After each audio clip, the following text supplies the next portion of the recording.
Well, good day, subscribers. Hope you guys are having a great day out there. As always, today I'm going to go ahead and disclose my 3 worst stocks and my 3 best stocks I own in terms of dollar amount these stocks are up or down. And we're going to talk a little bit about each of these stocks and what's going right for some of these stocks and why some of these stocks are down big or up big and kind of like what Wall Street thinks about these stocks and whatnot. So I hope you guys enjoyed today's video. As always, these screenshots I'm showing you here today are from my public account, which is available in my private stock market membership group. There are 2 reasons why I have that public account. One is every single trade in that account is documented with screenshots, so I could literally hire like a professional auditing firm and they could literally audit every single buy order, sell order in that account, every penny, where it's gone, every dividend dollar, where did that dividend money go and whatnot. And so I think it's a really good thing for like the people in the group to see like how I run an account, why I'm buying certain stocks and why I'm selling certain stocks. I think that is one of the most valuable things in the world. Like you could talk about, oh, you need to look into this for a stock, oh, you need to look into that, but until you see somebody actually run an account, like that's so much more valuable to the group member. So that's reason number 1.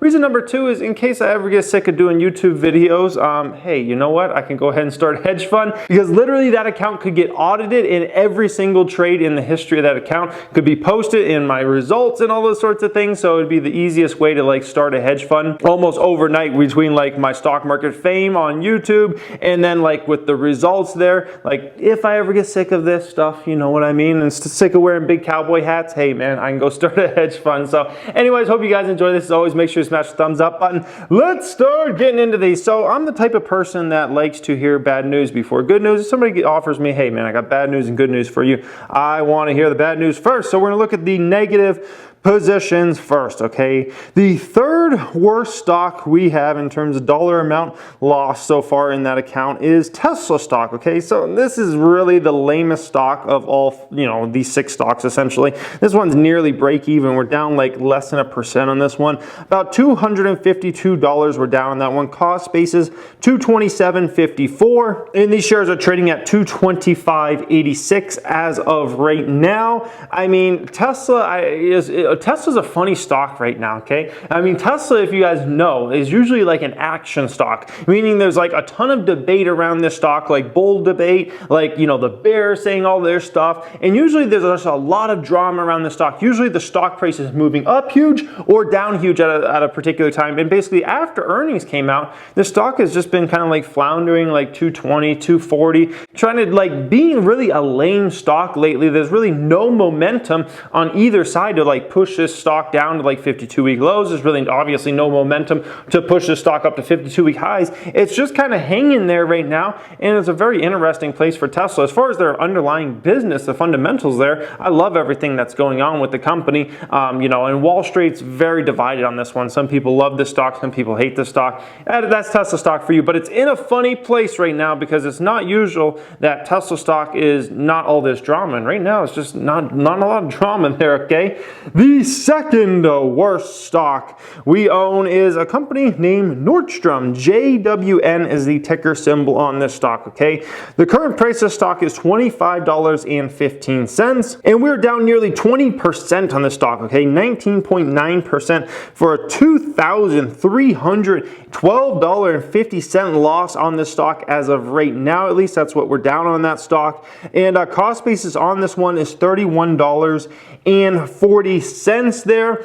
You know, that's one has been hammered just because it's out of favor with Wall Street. Like it's down over 52% from its 52-week high, but it's out of favor with Wall Street. You had obviously the trade war and tariffs get potentially worse, you know, about a month ago or so, and you have all those worries along with a lot of money still flooding out of the retail sector because of worries about, you know, these retailers and can they make it and how long can they make it and all those sorts of things. So you have a lot of worries there, and needless to say, Wall Street's just continued to sell off this stock, and it is what it is. It's a great dividend payer. It's a great company. It's a company I think is still going to be relevant in future years because they serve really the high end of the market, and some of those products on the very, very high end, you know, some of the Amazon really can't eat into their business, at least as of right now. So I actually like that stock. I'm interested in adding some more shares in the future, okay? Big dividend payer there. And then the worst stock, the absolute worst stock we own is a company named name at home, ticker symbol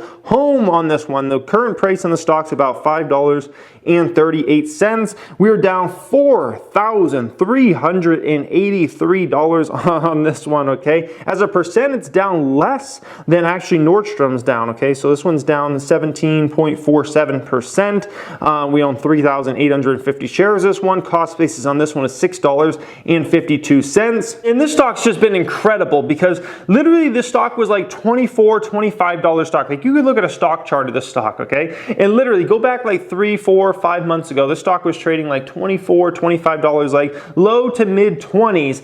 And then it just fell off a cliff. And I started getting in this one when it was like in the 7s and then the 6s, and then I bought even some more in the 5s. And we've got our cost basis down on that one to $6.52, but it still has dropped even more since then. And there's just a lot of worries around that company. Will they make it? They don't have the best balance sheet in the world, and they reported one bad quarter, so Wall Street freaked out over that. When I kind of look at this company, they are holding a lot of inventory right now, but a lot of that inventory is already paid, so as they sell that off, it's obviously a very positive boost to cash flows. That's a very good thing. And also they're about to go into their 2 strongest quarters. The fall and winter time is very, very strong for their business. You know, anytime around Christmas, Halloween, those type of decorations sell very well for that company. I think we'll do very well on that stock over time, but I think it just is one of those stocks that has a lot of negative drama around it going right now in the short term, okay? I have a friend that's looking into potentially buying call options on that name, like short-term calls that are dated out 3 to 6 months from now. I've thought about it as well, but I'm not sure I want to go there with the stock because we already have a pretty decent position in this account, and we own some shares in a couple of my private accounts as well, so I'm not sure I want to go and buy some short-term calls. But if I was to make a move on home, I would buy short-term calls over shares personally, just for the mere fact that I don't really want to own any more outright shares in that stock. But those are our 3 worst stocks. All right, now for the 3 best ones. Now it gets fun, okay?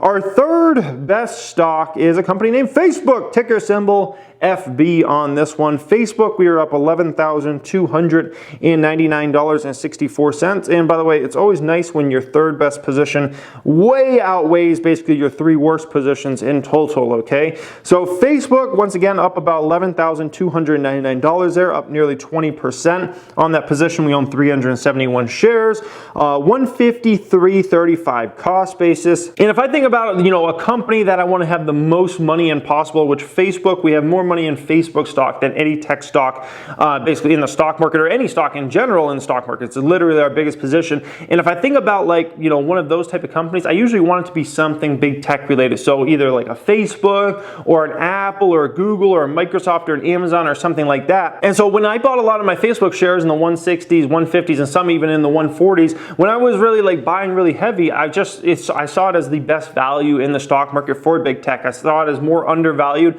than something like Google or Amazon or Apple or any other big tech players out there. And so we obviously bought a lot of shares, and I think we'll do even a lot better in future. I think if it wasn't for all the worries about regulation and could the company get broken up, I think the stock would even be up a lot more than it's already up. But needless to say, $11,299. We're doing pretty dang good on that position. I think we'll do a lot better in the future. Stock number 2 is good old Elf on a shelf. Okay, Elfie. So this one, we're up about $13,037 on this particular stock. This is our best percentage gainer in the account, 143%. We're up on this stock, and we've only held it for, I don't know, maybe 6 months or something like that. Current value on this one is $22,137. We own 1,250 shares as of right now, 728 cost basis. Now, the most interesting thing about Elf on a Shelf is you see that number, we're up over 13,000. That doesn't even take into account that we have already cashed in profits on this stock of $11,787.03 just in this account alone. So needless to say, we're up over 5 figures on that position, and we've cashed in profits of over 5 figures on this stock. So needless to say, this is really our shining star of 2019. Let's put it that way. This is by far and away our best stock. I wish I still held every single share I ever bought of Elf and I hadn't sold out any of those profits because the stock has just continued to go up and up and up over time. time. But needless to say, I'm as of right now, even though we're up 143%, I'm just kind of holding those shares there because I believe the company actually has probably some potential more upside, and I'm just playing with house money now at this point with Elf on a Shelf, and the business, it just continues to be run better and better. Their products are marketed better and better, and I'm just continue to be impressed by the product quality, the price, the vision, like the focus from the management team. Everything across the board continues to, impress me on an unbelievable level with Elf on a Shelf. So, if that one goes into the 20s, we might cash out the rest of the shares. We'll have to see what happens over time there, but needless to say, I'm happy with that one, okay? And the best stock of them all in terms of the amount of money we've made so far is Cruisy Doozy, good old Cirrus Logic. This one we are up $13,827.02 on. As a percent, we're up 38% on this particular position, 915 shares, and a cost basis of $39.60 on this one. And the most impressive thing about Cruisy Doozy is that, a lot of my bullish thesis around Cirrus Logic hasn't even begun to play out with that particular one. As far as Elf, a lot of the bullish thesis I had for that company has already played out. The turnarounds happen so fast. A lot of things are already baked into the Elf numbers. Facebook, some of it has played out, but a lot of it still hasn't. But if I look at Cruisy Doozy, most of my bullish thesis around a lot of their growth in future years hasn't even started to play out. So the fact that we're up, 38% on that position, up, almost $14,000 on that position, and a lot of why I'm in that stock hasn't even begun yet,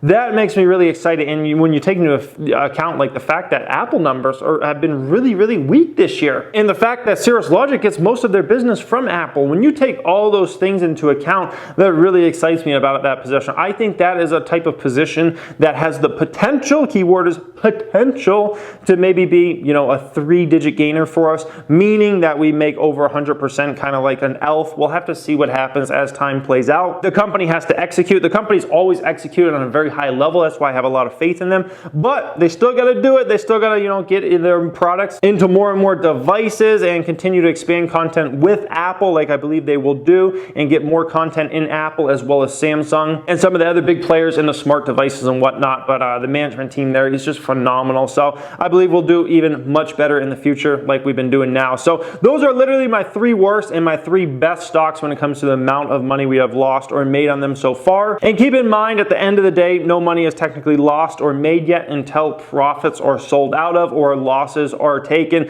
So although we could be down big on a position, doesn't mean we'll lose money on the position. It just means we're down as of right now if we sold that position. And if we're up huge on a position, it just means we're up huge on that position. Doesn't mean we've taken profits yet. But needless to say, if we were to take profits, we got some huge profits, but I think we'll get some much bigger ones in the future. So let me know what you guys think about all these stocks discussed in today's video. I would love to hear from you guys in that comment section, as always, around the stocks you like or don't like, all right? Smash that thumbs up button as always. Thank you for watching and have a great day.